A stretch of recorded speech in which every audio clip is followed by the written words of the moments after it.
சொல்லுங்கள். ஒரு படம் அப்படி கில்லி மாதிரி நினச்சாருனா எத்தனையோ கோடி வாங்கலாம். எதுவுமே வேணாம் எனக்குன்னு சொல்லிட்டு வந்திருக்காரு. அப்போ எப்படி 2026 சிறகடிப்பார் அவர் வந்து. வெற்றி பெறன்னு ஆசைப்படுறான். ஆ நாங்கள் கோயம்புத்தூர்.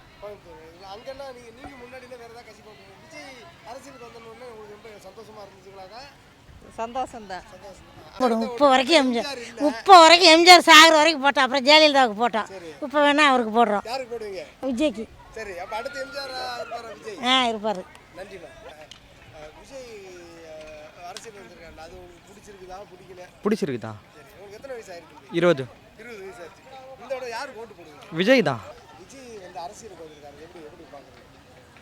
நல்லா பார்க்குறோம். சொல்லு. ஐயோ அவர் தாங்க 2026 அவங்க தான். கண்டிப்பாக.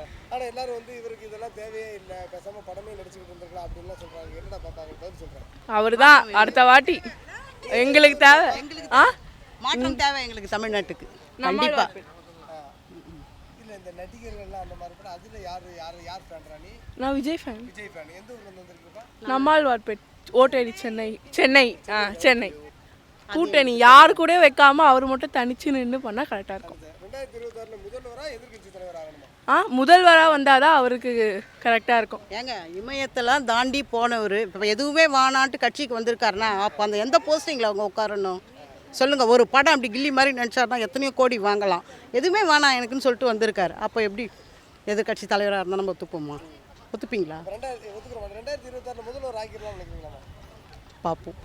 பொறுத்து தான் பார்க்கணும் எல்லாமே. ஆனால் இளைஞர் மத்தியில் பயங்கரமாக ஆதரவு இருக்குது. ஆனால் வந்து கொஞ்சம் எனக்கு 30 வயசுக்கு மேலே உள்ள ஆளுங்களாம் விஜய்க்கு ஓட்டு போட மாட்டாங்க அப்படின்னு சொல்கிறாங்க. எப்படி பார்க்குறீங்க? யாரும் போடாது இருக்க மாட்டாங்க. கண்டிப்பாக இளைஞர்கள் போடுவாங்க. கண்டிப்பாக. 2026 முதல்வர் தான் விஜய். நீங்கள் நினைக்கிறீங்க முதல்வர் வரணும்? வரணும்னு ஒரு மாற்றம் தேவை. இவர் வரணும் அவர் வரணும்னு யாரும் வந்து நம்மளுக்கு எதுவும் பண்ண போகிறது இல்லை. ஒரு மாற்றம் தேவை, அவ்வளோதான். ஜஸ்ட் ஒரு இது பார்ப்போம். எல்லாரையும் பார்த்துட்டோம், இவங்களையும் பார்த்துருவோமே. அதுதான். விஜய்க்கு தான். வீட்டில் என்ன சொன்னாங்க? அதெல்லாம் ஓட்டு போடக்கூடாதுன்னு தான் சொன்னாங்க. அதெல்லாம் எதுவும் சொல்ல மாட்டாங்க. அது சொன்னால் என்ன பண்ணுவீங்க? இல்லை விஜய் ஃபேன் தான் போடுவேன். விஜய் தான் ஓட்டு போடுவேன். அப்பா சொல்கிறாரு, அம்மா சொல்கிறாரு, அதெல்லாம் அதெல்லாம் இல்லை, விஜய் தான் ஓட்டு போடுவேன். நீங்கள் யாராவது வீட்டில் ஓட்டு போட சொல்லுவீங்களா? சொல்லுவா. நீங்கள் உங்கள் பேச்சு கேட்டு அப்பா அம்மா யாராவது வீட்டில் சொல்லுவேன். இருந்தாலும் அப்பா அம்மா அதிமுகவே ஓட்டு போட்டு இல்லை, நான் சொன்னால் போட்டுருவாங்க. நீங்கள் சொன்னால் போட்டுருவாங்க. வீட்டில் எத்தனை ஓட்டு இருக்குது?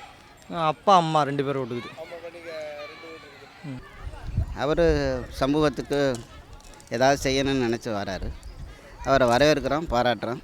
அவர் அரசியல் வந்த பிறகு அவருடைய செயல்பாடுகள் அதை பொறுத்து அவர் தேவையாளன்னு மக்கள் முடிவு பண்ணாங்க.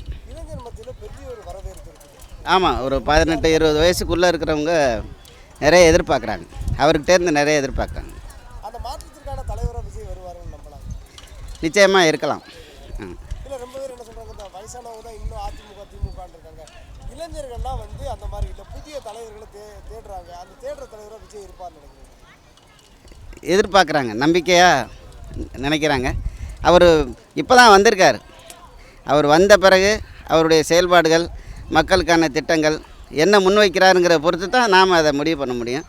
ஃபூலிஷாக நாம் வந்து இது தேவையில்லை அப்படின்னு நம்ம நினைக்கக்கூடாது. இப்போ வந்து பார்த்தீங்கன்னா வேங்கவேல் பிரச்சனைக்கு அவர் அங்கே இறங்குறேன்னு சொன்னோடனே அந்த ஆளுகளை கிட்டத்தட்ட இத்தனை வருஷங்களுக்கு கண்டுபிடிச்சிட்டு திமுக. இன்னொன்று பார்த்தீங்கன்னா இந்த விமான நிலையங்கள், பரந்தூர் விமான நிலையம், இந்த மாதிரி பாதிக்கப்பட்ட ஒவ்வொரு இடத்துக்கும் விஜய் பயணம் செய்கிறதா இருக்கார். குறிப்பாக பிப்ரவரி மாதத்துலேருந்து. ஸோ இதுவரை விஜய் வெளியில் இறங்காத போதே மாநாடு அவ்வளோ பெரிய கூட்டம் கொடுத்து வெளியில் இறங்கினா தமிழ்நாட்டு அரசியல் எவ்வளோ பெரிய பாதிப்பை ஏற்படுத்தும்னு நினைக்கிறீங்க? இல்லை, ஏன்னா இதுவரை இறங்கலை, ஒரு களத்துக்கு கூட போனது கிடையாது. தனிப்பட்ட முறையில் போயிருப்பார் நடிகராக. இந்த அரசியல் தலைவராக அந்த மாதிரி தலையெடுக்கணும். எப்படி பார்க்குறீங்க? இந்த இல்லை, இது மக்கள் பிரச்சனைகள் தானே. மக்கள் பிரச்சனைகளுக்குள்ளே அவர் உள்ளே வந்துட்டதா நான் பார்க்குறேன். இந்த மாதிரி விஜயோட இந்த வருகை எந்த கட்சிக்கு பயங்கரமான பாதிப்பை ஏற்படுத்தும்னு நினைக்கிறீங்க? இப்போ ஆட்சியாக இருக்கக்கூடிய கட்சிகள், எதிர்கட்சிகளாக இருக்கிறவங்க, அவங்களுக்கு வந்து இவருடைய வளர்ச்சி இருக்கும் பட்சத்தில் அது பாதிப்பை ஏற்படுத்தலாம். 2026 முதல்வராகவும் இல்லை எதிர்கட்சி தலைவராகவும் விஜய் வர வாய்ப்பு இருக்கு. மக்கள் நம்புகிறாங்க. அவருக்கான சாத்தியக்கூறுகள் நானும் அதை இருக்குமான்னு கணிக்க முடியும். ஏதோ ஒரு கட்சியோட பின்பலத்தில் ஓட்டெல்லாம் போட்டிருப்பீங்க. நீங்கள் எப்படி பார்க்குறீங்க விஜய் வருகையை? ஒரு நல்ல தலைவராக இருக்கணுங்கிறது எல்லாருடைய எதிர்பார்ப்பு மாதிரி நானும் நினைக்கிறேன். நான் புதுக்கோட்டை மாவட்டம்.